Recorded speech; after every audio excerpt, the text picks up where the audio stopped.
భగవంతుడగు నారాయణుడు తిరిగి ఇట్లు పలికెను. నారద, భోజనము తర్వాత ఉత్తమ సాధకుడు ప్రణవముతో కూడి అమృతాభిధానమపి ఈ మంత్రము ఉచ్చరించి ఆచమనము చేయవలెను. దీని తర్వాత పాత్ర ఎందు మిగిలిన అన్నమును ఉచ్ఛిష్టమును కోరు పితరులకు అర్పించవలెను. అప్పుడు ఇట్లు చెప్పవలెను. మా కులమునందు ఉద్భవించి దాసదాసీ జనులై మా అన్నమును అభిలషించి వారందరూ భూతములనందు ఉంచిన నా ఈ అన్నముతో తృప్తులగుదురుగాక. దాని తర్వాత ఈ మంత్రముతో జలమును నిడవవలెను. రౌరవమను పేరుగల నరకము ఘోరమైన అపవిత్ర స్థలము. ఇచ్చట అనేక సంవత్సరముల నుండి యాతనలను అనుభవించువారు నా నుండి జలమును పొందుగోరు వారు నాచే ఇవ్వబడిన అక్షయ ఉదకముతో తృప్తులు అగుదురుగాక. భోజన సమయమున చేతి యందు పడి ఉన్న పవిత్ర గ్రంథిని విడదీసి భూమి మీద ఉంచవలెను. ఉచ్ఛిష్టమును పాత్ర ఎందే ఉంచినచో దానికి పంక్తి దోషము పట్టును. ఉచ్ఛిష్టమును కుక్కలు గాని చండాలుడు గాని తాకినచో ద్విజుడు ఒకరేయి ఉపవాసముండి పంచగవ్యములతో శుద్ధి చేసుకొనవలెను. ఉచ్ఛిష్టము కాని దానిని తాకినచో కేవలము స్నానము చేయవలెను. ప్రాణాగ్నిహోత్ర విశేషమగ్నుడైన బ్రాహ్మణునకు అన్నదానమునరించినచో అట్టివాడు పుణ్యమునకు భాగస్వామియగును. దాత భోక్త ఇరువురును సమాన ఫలము పొందుదురు. ఇరువురికి స్వర్గము ప్రాప్తించును. చేతి అందు పవిత్రమును ధరించి విధి ప్రకారము భుజించువానికి ప్రతి కబళమును పంచగవ్యము వలె పుణ్యఫలమును వసగును. పూజా సమయమునందు 3 వేళల అనగా ప్రాతకాలమున, మధ్యాహ్న కాలమున, సాయంకాలమునందు ప్రతిదినము జపము, తర్పణము, హోమము చేయవలెను. బ్రాహ్మణులకు భోజనమిడవలెను. దీనినే పురశ్చరణమందురు. నేల మీద నిద్రించవలెను. మనస్సునందు ధార్మిక భావము కలిగి ఉండవలెను. క్రోధమునకు వశము కాకూడదు. ఇంద్రియ సంయమనము కలిగి ఉండవలెను. కొద్దిపాటి మధుర పదార్థమును భుజింపవలెను. చిత్తమును ప్రశాంతముగా ఉంచుకొనవలెను. నిత్యము ముప్పొద్దులా స్నానమాచరించవలెను. నోటి నుండి ఎప్పుడునూ అపవిత్రపు మాటలు వెలువడరాదు. స్త్రీలతో, పతితులతో, వ్రాత్యులతో, నాస్తికులతో, ఉచ్ఛిష్టులతో సంభాషించరాదు. చండాలులతో మాట్లాడరాదు. మునివర, జపహోమ పూజా సమయములందు ఎవ్వరికి నమస్కరించి మాట్లాడరాదు. మైథున సంబంధమైన సంభాషణ గోష్ఠులను చేయుట నిషేధింపబడినది. మనోవాకాయ కర్మల యందు పరిస్థితులన్నింటి యందు సర్వత్రా మైథునమును పరిత్యజించవలెను. దీనినే బ్రహ్మచర్యము అందురు. గృహస్థుడు, రాజు ఇరువురును బ్రహ్మచర్యమును పాటించవలెను. రాజులు ఋతుస్నాత అయిన భార్యతో కలియవచ్చును. సంస్కారవతి అయిన భార్యతో ఋతుకాలమెరిగి ప్రయత్నించి రాత్రి అందే ఆమెతో రమణ సుఖమును అనుభవించవలెను. భార్య సవర్ణురాలై ఉండవలెను. దీనివలన బ్రహ్మచర్యము చెడిపోదు.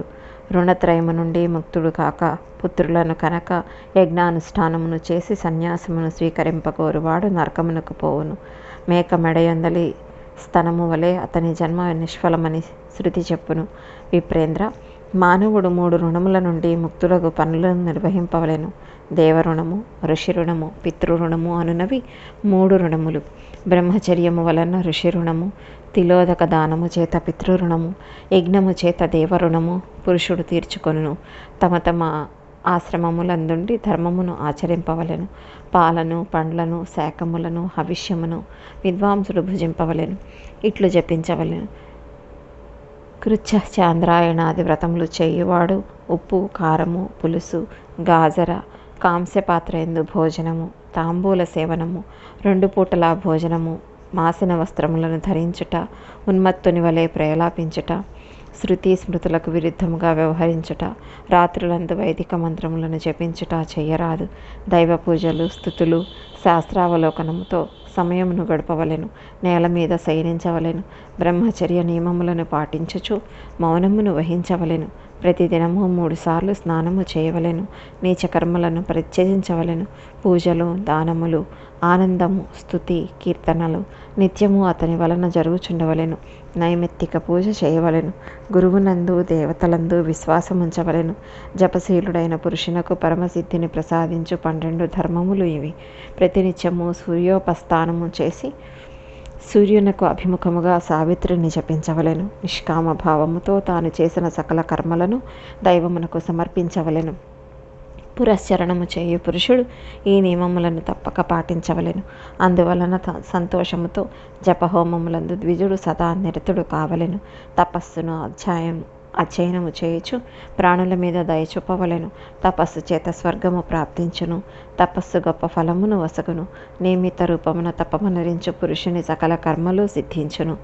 ఋషులు వారి ప్రయోజనములు సిద్ధించుటకు ఏ దేవతలను స్తుతించిరో పురస్చరణము చేయు ఆ ఋషుల కోరికలన్నీ పూర్తి అయ్యాను.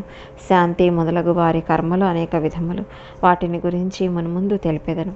కానీ ఆ కర్మలనన్నింటినీ మొదట పురస్చరణ చేసి ప్రారంభించవలెను. అప్పుడే అవి సిద్ధిని ప్రసాదించనవగును. స్వాధ్యాయాభ్యాసనమనగా గాయత్రి మంత్ర పురస్చరణ యందు ద్విజుడు మొదట ప్రాజాపత్య వ్రతమును చేయవలెను. శిరోముండనము గడ్డమును చేసుకొనవలెను. గోళ్ళు తీయించుకొని పవిత్రుడు కావలెను. ఒక రాత్రి ఒక పగలు పవిత్రత యందు సంపూర్ణ ధ్యానము ఉంచవలెను. వాక్కు మీద అధికారము పూర్తిగా ఉండవలెను. సత్యమును పలుకవలెను. పవిత్ర మంత్రములను వ్యాహృతులను జరిపించవలెను. గాయత్రి 3 మృక్కులను మొదట ప్రణవమును చేర్చి జపించవలెను. ఆపోహిష్ట ఈ సూక్తము పవిత్రము పాపహరమగును. అట్లే పునంత్య స్వస్తి మత్యశ్చ పావమాన్య ఇవి కూడా పవిత్ర మంత్రములు. అన్ని కర్మల ప్రారంభమునందు అంచమునందు సర్వత్రా నీటిని ఉపయోగించవలెను. శాంతి కొరకు 1000 సార్లు, 100 లేక 10 సార్లు వీటిని తప్పక పఠించవలెను. లేక ఓంకారమును అనగా ప్రణవమును 3 వ్యాహృతులతో కూడిన త్రిపద గాయత్రిని 10,000 సార్లు జపించవలెను. ఆచార్యులకు, ఋషులకు, వేదములకు, దేవతలకు జలముతో తర్పణమిడవలెను. అనార్యులు, నీచులైన వ్యక్తులతో సంభాషించరాదు. ఋతుమతి అయిన స్త్రీతో, పుత్రవధువుతో, పతితులతో, దేవ బ్రాహ్మణ ఆచార్య గురువులను నిందించు వారితో మాట్లాడరాదు. తల్లిదండ్రులను ద్వేషించు వారితో కూడా వార్తాలాపములు చెయ్యరాదు. ఎవ్వరినీ అవమానించరాదు. సకల కృత్య వ్రతములకును ఇదియే నియమము. వీటిని సంపూర్ణముగా నీకు వర్ణించి తెలిపితిని. ఇప్పుడు ప్రాజాపత్య కృత్యము, శాంతపనము, పరాగ కృత్యము, చాంద్రాయణములను యథావిధిగా ఆచరింపవలెను. వీని ప్రభావమున పురుషుడు పంచమహాపాపముల నుండి సకల దుష్కృతముల నుండి ముక్తుడగును.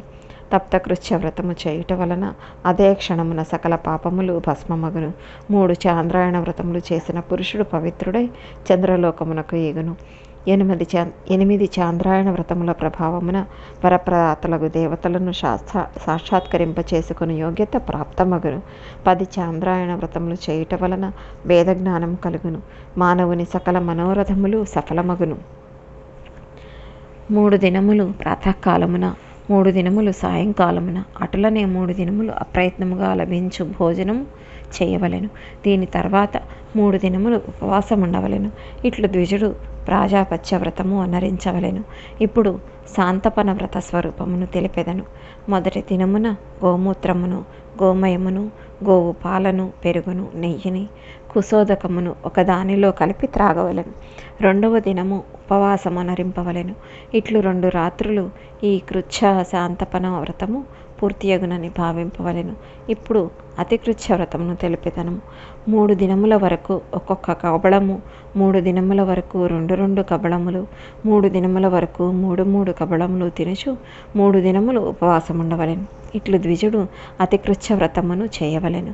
కృత్య శాంతపన వ్రతమునందు తెలిపిన నియమములనే 3 సార్లు ఆచరించినచో మహాశాంతపన వ్రతమగును. ఇప్పుడు తప్తకృత్య వ్రతమును తెలిపెదను. ఈ వ్రతమునందు ద్విజుడు 3 దినములు క్రమముగా జలము, పాలు, నెయ్యి, వాయువును సేవించవలెను. వీటిని వేడి చేసి త్రాగవలెను. ఒకే పూట స్నానము చేయవలెను. నియమపూర్వకముగా కేవలము నీటినే ఆహారముగా స్వీకరింపవలెను. ఇది ప్రాజాపత్య విధానముగా చెప్పబడినది. మనస్సును నియమన చేయవలెను. ప్రమత్తుని వలె ఆచరించరాదు. 12 దినములు ఉపవాసం ఉండవలెను. దీనిని పరాక కృత్య వ్రతమని కూడా చెప్పుదురు. దీనికి సకల పాపములను నశింపచేయు శక్తి కలదు. ఇప్పుడు చాంద్రాయణ వ్రత విధానమును తెలిపెదను. కృష్ణపక్షమునందు ఒక్కొక్క కబళమును తక్కువ చేయవలెను. శుక్లపక్షమునందు ఒక్కొక్క గ్రాసమును ఎక్కువ చేయవలెను. అమావాస్య నాడు ఏమీయూ తినరాదు. చాంద్రాయణ వ్రతమునందు ఈ విధానమును పాటించవలెను. ఈ వ్రతమునందు త్రికాల స్నానం ఆచరించు నియమము కలదు. విప్రుడు ప్రాతకాలానంతరము తన ఆహ్నిక కృత్యములను నెరపి 14 మధ్యాహ్నము 4 కబళములను భుజింపవలెను. రాత్రి కూడా 4 ముద్దలు తీసుకొనవలెను. దీనిని శిశు చాంద్రాయణమందురు. సంయమముతో నుండి పగలు మధ్యాహ్న కాలమున హవిష్యమును 8 కబళములుగా భుజింపవలెను. దీనిని యతి చాంద్రాయణ వ్రతమందురు. రుద్రుడు, ఆదిత్యుడు, వసుగణములు, మరుద్గణములు, పృథివీ, ఉత్తములైన సకల దేవతలు సదా ఈ వ్రతమును ఆచరించెదరు. విధిపూర్వకముగా ఈ చెప్పినవన్నీ ఒక్కొక్కటి ఆచరించినచో వరుసగా చర్మము, రక్తము, మాంసము, ఎముకలు, మేధస్సు, మజ్జ, వస అను ధాతువులు 7 రాత్రులందు ఒక్కొక్కటిగా పవిత్రమగును. ఇందులో సందేహమేమీనూ లేదు. ఈ వ్రతముల ద్వారా పవిత్రుడై సదా సత్కర్మానుష్ఠానమును చేయుచుండవలెను. ఇట్లు పరిసిద్ధుడైన ఋషుల కర్మలు సిద్ధించును. ఇందులో సందేహము లేదు. అంతఃకరణము పవిత్రమునరించుకుని సత్యవాది జితేంద్రియుడై ఉత్తమ కర్మలొనరించు విధానము కలదు. అప్పుడే పురుషుడు తాను అభిలషించిన సకల కర్మలను నిశ్చితముగా పొందును. ఏ కర్మలు లేకుండా 3 రాత్రులు ఉపవాసముండవలెను, లేక 3 రాత్రుల వరకు నియమమును పాటించవలెను. తదనంతరము కార్యమును ఆరంభించవలెను. ఇట్లు పురశ్చరణ ఫలమును ప్రదానము చేయు విధానము తెలుపబడినది. దీని వలన సకలము సులభమగను. గాయత్రి పురశ్చరణముతో సకల కోరికలు సిద్ధించును. దేవర్షి, విస్తృతమైన పాపములను పెకలింపజేయు ఈ గాయత్రి ఉపాసన శుద్ధి కొరకు వ్రతమును ఆచరించవలెను. దాని తర్వాత పురశ్చరణమును ప్రారంభించవలెను. అట్టివాడు సకల ఫలములకు అర్హుడగను. గోపనీయమైన ఈ పురశ్చరణ విధానమును నీకు వినిపించితిని. శృతుల సారమైన దీనిని సాధారణ మానవునకు తెలుపరాదు.